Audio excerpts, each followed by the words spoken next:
An Auckland councillor says a damning report into Auckland's January floods needs to be taken seriously.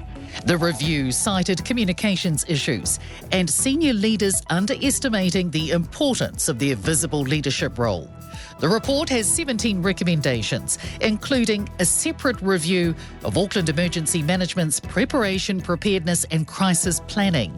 Manukau Ward Councillor Al Filipaina told Roman Travers he hopes the recommendations can be a guide for the future. I'm really positive around ensuring that the recommendations are, one, discussed, but also ensuring that we will be prepared and prepared better. A big day for the government's fraught water infrastructure reforms.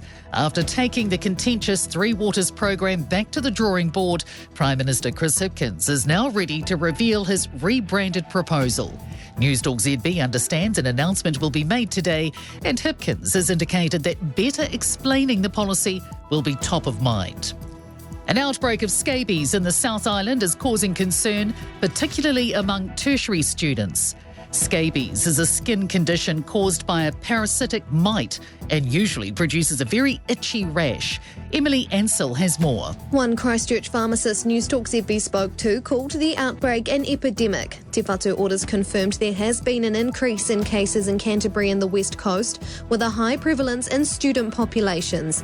Infection Management Clinical Director Dr. Sarah Metcalf says other major centres are also seeing lots of cases, and this is part of an international phenomenon.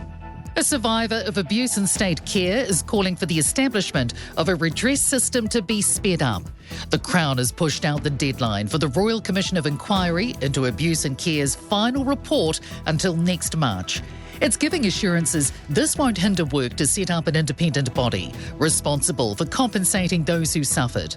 Survivor Keith Whiffen says delaying the report is important for getting it right, but survivors are sick of the setbacks for redress. There are survivors, and I see it all the time, who are dying still waiting for redress, justice and acknowledgement, and it's tragic. A first-of-its-kind study for New Zealand has detected methamphetamine in downtown Auckland air pollution. Auckland University scientists analysed air samples from a custom street monitoring site and also found nicotine, caffeine and THC. Meth concentrations detected are higher than in international studies, but caffeine, likely from steaming coffees, and nicotine are lower. Research fellow Joel Rindelab says this could be a technique which is complementary to wastewater analysis to track drug consumption. Wellington City Council is treating thousands of street lamps as an urgent health and safety risk. It's been revealed the adapter cannot handle the strengths of Wellington's wind. All 17,000 adapters will be removed with a $6 million price tag for the project. Harry will attend his father's coronation. Buckingham Palace has made the announcement early this morning. Wife Meghan will stay in the United States with the couple's two young children. It brings an end to months of speculation about whether the Duke and Duchess of Sussex would go. Charles will be crowned in a ceremony early next month that dates back 1,000 years.